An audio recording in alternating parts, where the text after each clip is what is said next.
Hi guys and welcome to Gaming Watcher. My name is Rolson and today we need to talk about Destiny 2 Beyond Light. And we need to talk about the Destiny community throwing themselves into a rage over this new expansion that added so much awesome stuff to the game. Yes, I liked it. And if you didn't like it, you can just go No, seriously guys, there is a lot of valid criticism of this expansion. I just want to take a chill pill for a little bit and just look at what we actually got with Beyond Light. So first of all, I want to address this criticism that I'm seeing all over the place, that with this expansion Bungie just removed 2/3 of the game and they didn't even add enough content to justify all the removed old content. Listen, Beyond Light didn't remove anything. Beyond Light only added stuff to the game. Now Bungie made the Destiny content vault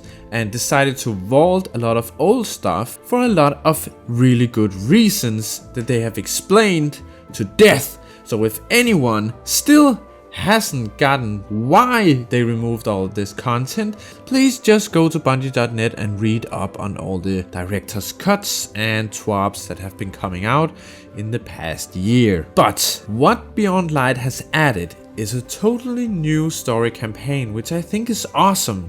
I really like this concept because, first of all, because it's about the Fallen, and I think the Fallen is a very interesting faction in Destiny, or race, or whatever you want to call them, enemy type, because they have this whole backstory about them also having kind of a golden age with the Traveler, and then the Traveler leaving them, and now they're just following the Traveler around trying to get the light back, and it kind of makes you question your whole relationship with the Traveler. Like, why did the Traveler leave the Eliksni? What if they left us? Would we become like them? That's pretty interesting, and that's kind of what they're building on with this new story. That Eramis is trying to break free from this curse that is over the fallen people, trying to give them power without the Traveler, without the light. And that gets us into this whole thing where we get to explore what is the darkness. And that is like the most interesting thing, I think, lore-wise in Destiny overall, is what is the darkness? What is this battle between the light and the dark,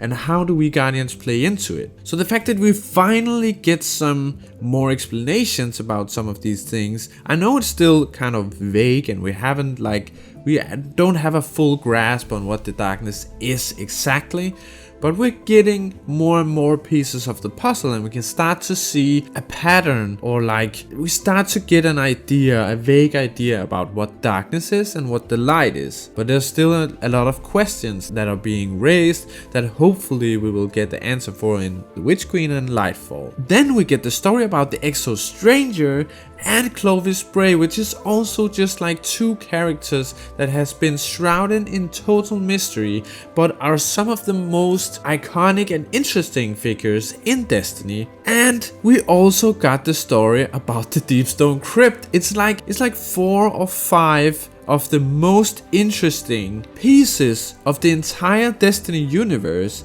that we are getting to explore more of in this expansion. In my opinion, story-wise, it couldn't get much more interesting. The only thing that we're missing here, which we're getting with the next expansion, is Savathun. Like, we need her story. It seems like we're going to get more of the Awoken's story in this year as well, with Aldrin coming back, and there was a message from Marasov as well. Like, those are the things that you want to know about in Destiny. It's the darkness, it's like the technology of the Bray family and all of that with the War Mines and the Siva and everything. It is the Deepstone Crypt. It is who the fuck is the Exo Stranger, and what is her business, what is she doing. And then it's Savathun, and then it's the Awoken people. That is like, if we can get the whole stories of all of these things throughout the next 3 years, I'm gonna be 100% satisfied. And so story-wise, I'm very satisfied with this expansion. Now, Stasis I think is fun. I don't know how long it's going to be fun, to be honest, and I don't see it having a lot of utility in stuff like raids. yet. But again, we haven't seen the full extent of it, and they can always add more fragments and aspects, and so it might change up completely. And that's one of the things that I think is awesome about Stasis, is that they actually allowed for it to evolve over time. They can release new fragments and new aspects that will change up the gameplay of the Stasis subclass, which is at the moment not possible with the other subclasses. So that in and of itself is pretty awesome, but Stasis as of now is fun. But the fact that it's so much about the crowd control and not about like doing insane amounts of damage or having some sort of utility that you can use in raids and stuff kind of makes me think it might get boring. But I don't know, as of now I'm having a blast using Stasis, so that's a big thumbs up for me as well for this expansion. And then we have Europa, which I think is one of the most beautiful planets that they have ever made in the Destiny universe. Like, my favorite place before Europa was the Dreaming City. I'm not quite sure, I think it still might be, just because I think like art direction wise it's just the most beautiful place in all of Destiny. But Europa is a close contender. It's really beautifully made. I love the weather system. I think it makes it feel very alive, even though it's getting criticized for being like empty and dead. I don't think it feels like that at all. I think it feels vast. Like, it takes some time to get around on Europa, and that's actually a nice feeling, because you want to get this feeling of this vast, like empty, frozen wasteland. But then again, it's not empty, because there are public events going on, there's enemies everywhere, there's the whole Fallen City with, and you have like, we have these legendary lost sectors, you have heroic patrols. There's so much stuff going on that I think is such an improvement. And if you look at the strike, that is one of the best goddamn strikes that have been made in a long time for Destiny. It's challenging. There's a challenging boss in this strike. What the fuck? You can't just melt the boss in 1 second. It feels so different from the other strikes and especially from Shadowkeep. So yeah, I think there's some clear improvements in this DLC that we're seeing that has remedied some of the things that we were worried about before. So yeah, I'm really enjoying it. And also I want to say, because there's been a lot of talk about the price, is it worth $40? And it's hard to say, you know, how much digital content is $40. It depends.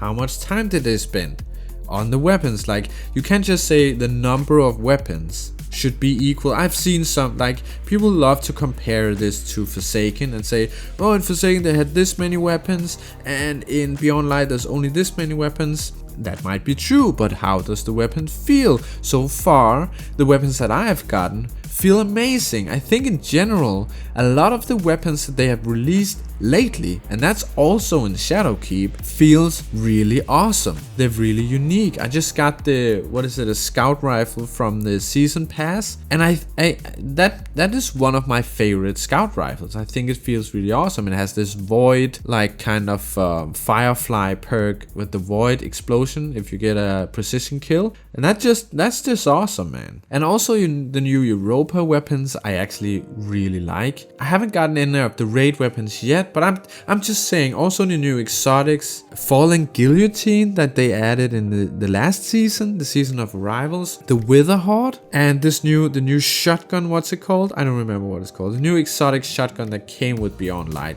is awesome as well. No Time to Explain is an awesome weapon. I just think the weapons that they've added lately feels really awesome, and it feels like they put a lot of time into them compared to some of the weapon that they added last year, and there's been a lot of that. Also the new ritual weapon, the sniper, the Adored, I think is awesome as well. It's like, I don't mind that there's not 100 different new weapons to get if the weapons that they add are really unique and feel like they put a lot of time into these guns to make them unique and different. Yeah, so I know there's some problems with the loot pool right now. Like, for example, people are saying there's not even a void hand cannon that you can get right now that is not sunset, and that's of course a problem. Of course, you should be able to get every like combination of damage type and weapons, so you can easily like grind different quests or whatever. But I'm sure they're gonna add that with the coming seasons. And you know, is it worth 40 bucks? That's hard to say, but for me, I think about it this way, okay? 40 bucks, that's what I pay Bungie for playing this expansion. So that's in my mind, it's like, do I want to pay 40 bucks to play Destiny this coming year? Is like what I ask myself. So if I view that as a monthly subscription, that's $3.33 a month.